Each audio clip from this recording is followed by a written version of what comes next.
Hi, welcome to ITV Asia. My name is Claire Chen. I'm your host of luxury branding in China. Today, join us is our special guest, Peter Alatsas. Is General Manager of Westin Hotel in Shanghai. Hi, Peter.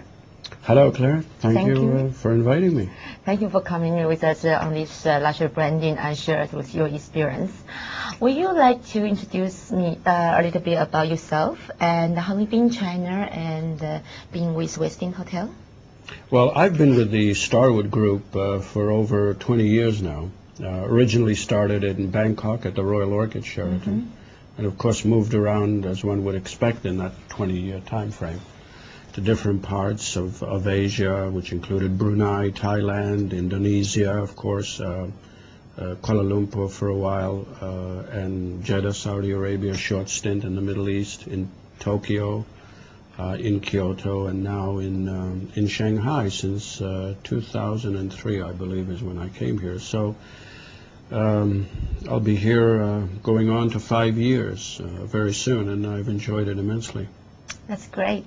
We all know Westin Hotel is a renowned luxury hotel, and in your past 4 years experience in Shanghai, will you compare the difference? What's the main challenge for a luxury hotel here, and what's the compare difference to other market? Well, the fundamentals of running a business are basically the same the world over. I wouldn't be doing anything in terms of leadership management.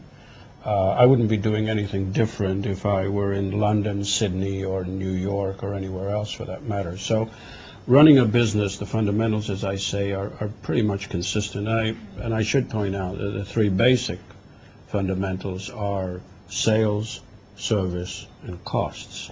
So if you manage to tackle those three main areas, if you like, you're on your way to success. As far as execution is concerned, there it's a little bit different because you have to take culture into account and the local environments, the local markets, of course, which change from place to place. So there you need to have a very open mind, a different attitude, so that you can absorb quickly what's going on, which will enable you to craft strategies and make appropriate decisions that are appropriate to the particular location. So those would be the differences, the fundamental differences. I think if you drill in a little bit deeper, then it really comes into the cultural issues, cultural aspects, and how you work with people and how they execute on standards, which tend to be a little bit different from place to place. But that's why we are here, to make those adjustments and to the refinements as we go. So yes, there are differences, those that one would expect, and there are differences that are, as I say, universal and very much consistent. And where you have general managers, for instance, that move every 2 or 3 years, they accumulate an enormous amount of experience, and I think the international exposure is what gives the professional maturity, because skills, you can teach anybody skills, but how do you cannot teach experience. You can't even teach attitude. So that you learn as you go, and the more of that you do, the more experienced and the more insightful one can be, which is very important. Okay. So we know actually the luxury market in China is booming. Also, we see a lot of increase like luxury hotels, boutique hotels, and one after the other is opening in Shanghai. Right. How can Westin Hotel to maintain the leading luxury hotel position in Shanghai? What's your main competitive advantage? Right. Well, every hotel has unique aspects, or every business has its unique marketing, sales, product proposition, if you like. In our case, it's the location. You know, we are blessed to be in the historic Bund area, and it is a prime location for all the obvious reasons. We are, in a sense, part of history, although the Bund has been around for a long time, but we are part of the modern history of the Bund, if you like. The location certainly is one. The second competitive advantage or main feature is the architecture and the design of the building. It's a very user-friendly building. It's very colorful. It's very uplifting. And it very much is consistent, if you like, with our new branding proposition, which is all about renewal and rejuvenation. So it's a happy place. It's a place that's colorful, and we're not pretentious in the way we carry out our duties. You can still be 5 stars, and you can still be modern and relaxed without being pretentious, and above all, not being in people's face. The important thing is to be around when the customer wants you to be around, rather than when it's convenient for you to be around. And so we have to, those are some of the values and some of the principles we try to instill in our people. And then, of course, that takes me into the third aspect of the advantage to your question, is the people. It's really all about the caliber and the quality of the people. And that, of course, is an extremely important element. One could go to the extent and say that they are more important than your customers, because philosophically and practically, the idea is if you look after your people, they will look after your customers. Whereas if you do it the other way around, it's like putting the cart in front of the horse. And throughout my experience, it's never worked. So location, facilities, design, and people, which may or may not necessarily be in that order, but if you can fuse that, and if you can blend that and execute on that, again, you're on your way. I always say that it's you're on your way, because you're never there. Because the environment here, especially in Shanghai and China, which is a challenge in and of itself, how do you keep up with the pace of change? How do you keep up with the new competition that's entering in the marketplace, which refers to your earlier question? And so the people aspect is obviously very, very important going forward. And actually, I might add that this is one of the biggest challenges that the hotel industry is having. You're going to see as many as 20 new hotels emerging just in Shanghai in the next 4 years. So these are 5-star hotels, and many of which will be internationally branded hotels. So again, the challenge is, how do you stay abreast of these changes, and how do you deal with the competition? One way is to go back to what I said before about the fundamentals. How are you executing on the fundamentals, and how are you leveraging your brand? The branding and the image that you create in the marketplace, and how do you continuously feed that? And how do you feed that image so that it gets bigger and bigger, and it gets wider and wider, rather than the reverse? So, and there are a number of things that we do, which would be too many to mention here in the time we have, but it is a concern, and we're always looking to find new ways to be competitive and to differentiate. I might add one thing which I think is very important, not only for hotels but for every business, and what I tell our people too is that we're not all that interested in copying or being like somebody else, although we want to know what's going on. There's a big difference between knowing what's going on and copying or imitating or try to be like someone else. Because as far as I know, no one became famous by imitating anyone else or copying anybody else.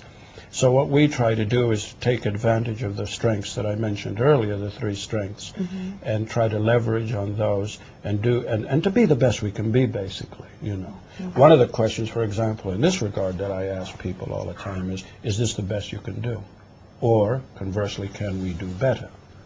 But I wouldn't necessarily say, well, they're doing this over there and that over there, why can't you do any better? Because that's a totally different set of ideas and motivations. So again, that's just one strategic way from a management standpoint, where you focus people on bringing out their true potential, not only in terms of their own personal performance, but in terms of leveraging and maximizing on the assets that you have. I think that applies to every business. Yes, that's a good point. But what would you say your main clientele, compare, let's say, international traveler and the local consumer? What would be the ratio? Right. Well, basically, we have, I would say that half of our customers, or guests as we call them in our business, Most of our customers are local Chinese, Asians, within Asia. We also have about 20 or 30% from the United States, from the Americas, another 15% or so from Europe. But again, this all shifts and it all changes. I think, as the market matures and more competitors enter the market, the WTO estimates, for example, that China will see a compounded growth of about 10% in visitor arrivals, for the next decade or so. And when you look at the projections for growth, they're quite staggering. I mean, you pick up the newspaper or you listen to television, and you'll see all of these wonderful statistics quoted. So the future looks quite good. We've had, according to Michael Spence, the Nobel laureate, who was here recently at Fudan University, he was saying that according to his information, China is expected to have 2 more decades of uninterrupted growth, on top of the 3 decades that we've had since the early 70s and Deng Xiaoping's liberalization of the economy and so on. So there is this euphoria, there's this renewed optimism, no doubt about it. But what's interesting really is the enthusiasm that the young people have, for developing their careers and moving forward and taking advantage of this development. But again, the competition is there and always will be there. I remember when I was in Thailand in the early 80s, it was very much the same as it is now. We were facing exactly the same problems. Labor shortages, pretty much the economic conditions were very much the same. I think one of the differences in Thailand, I suppose, was that the national carrier there, Thai Airways, was a catalyst, which brought in the Visit Thailand year in 1987. To a lesser extent, we don't see that activity with the national airlines in China, for instance. And I think that now that, one of the principal airlines here, I believe it was China Eastern, was acquired, or part of it was acquired by Singapore Airlines, we might see a new vigor, a new attitude and whereby they will also assist, government bodies to do their part, certainly, to promote tourism. And, Thai Airways was very instrumental in developing tourism in Thailand, in addition to the other bodies. Just recently, we had a report from Boeing, and they were saying that the numbers of people traveling around the world is going to double by the year 2026. I mean, that's pretty staggering. So, how do you prepare for all of this? And again, we go back to the human element, where we see people competing for our human resources. About 6 months ago or so, I bumped into some people who were looking for people to hire in Macau. The Macau casinos were here ostensibly looking for 40,000 staff. So, Hong Kong is suffering because of that. The Macau hotels, casinos are offering salaries in U.S. dollars, so they're pulling people out of Hong Kong, and they're pulling people out of Singapore, and pulling people out of Shanghai and the coastal Beijing and the coastal cities in China. We, for example, lost 6 people, 6 of our principal, staff members, management members and these people were very happy. I mean, I had one of them come into my office, and he was in tears, saying, look, I love the hotel and I love to be here, but, they're approaching me with my salary increases 2.5 times what I'm earning now. So the only thing I didn't do was kiss him on the cheek and wish him good luck. How can you not encourage someone to take that opportunity? I mean, it's just too lucrative. But this is the sort of thing that's going on. And when you look at, it's not just looking at what's happening in China. It's looking at what's happening in the region too. You got to broaden your perspective somewhat. For example, there are 2 casinos in Singapore that are sort of in the development stages and so on, and Singapore is looking for people because they're short.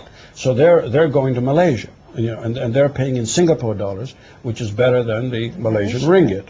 And of course, the Malaysians can't afford to pay too much because their room rates are so low. So there's the knock-on effect everywhere. So the bottom line is that we need to accelerate. As an industry, we need to accelerate the development of people.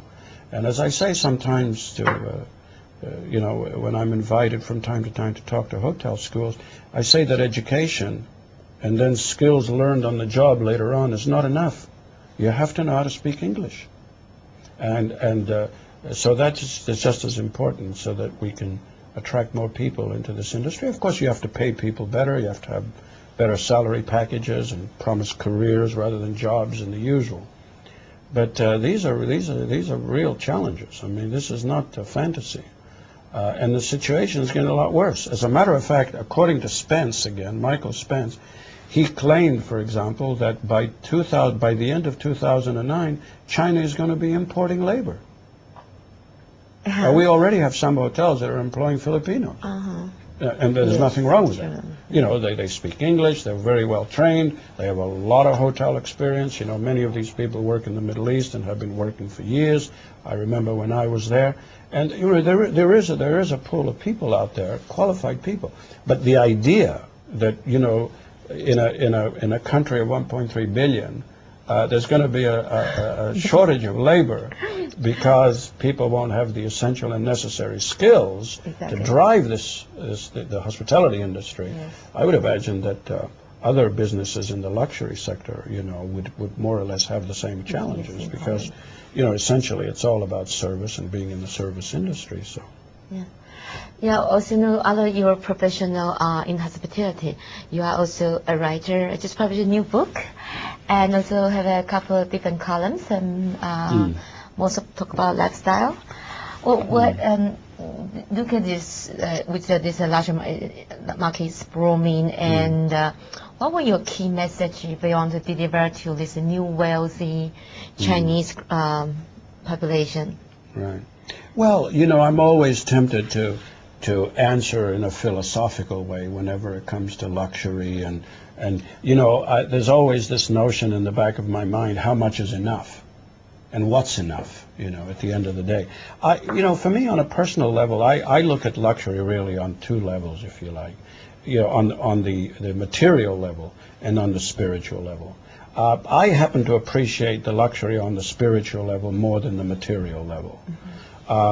And you know, this whole idea that money can't buy love and money can't buy everything, and a lot of that plays into the material side of things.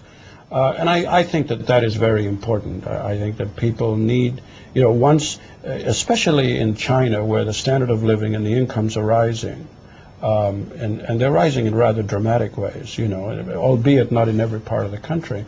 And this enables people to buy goods and services which they couldn't afford before, and make statements about who they are and who they want to be and all this stuff. But, you know, essentially for me, the spiritual luxury, I think, is a lot more, is of value. I mean, the idea of having time for yourself, you know, to reflect and have the peace of mind, to do the kind of things that give you pleasure, the things that you really like to do.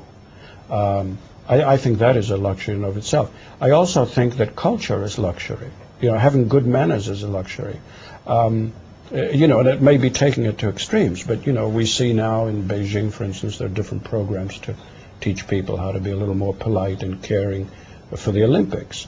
But I think that should be the case anyway, regardless of the Olympics. But, you know, to be cultured and to be civilized and to have good taste, I think is also a form of luxury. You know, having said that, for me, you know, having other people, for example, do what I don't want to do is a luxury also. And that's why hotels, the luxury aspect in hotels, I think, is a lot deeper than the physical stuff that you actually see or buy or experience, you know. It's really all about caring people who certainly try to understand what it is that makes different people happy, and then provide that unconditionally pampering. You know, everybody likes to be pampered. Everybody likes to be recognized. And unfortunately, not all of us do that very well. And again, this is a journey. It's not a destination. And this is why I always think in terms of you got to start somewhere and you got to keep going, but you never really get there. And the more we can pamper, please, recognize people. You know, sometimes people ask me, you know, what business are you in? Well, the obvious answer is Pamper business. I think you answered that better than I did. But you know, what business are we in? You know, and of course the obvious answer might be the obvious answer, because everybody's been in a hotel and everybody stayed in a hotel, and everybody has an answer for that. But really, it comes down to pampering and recognition. I think those two things are very key. So if you can establish your modus operandi, if you like, around those ideas, under those concepts. The other thing is that I think ought to be mentioned is that, you know, luxury really is a European concept, as we know. And in all fairness, you know, China here is really at the cusp of all of this development and being introduced to luxury, enjoying luxury and all this. And it takes time. You know, it's for it to be integrated and absorbed into the culture.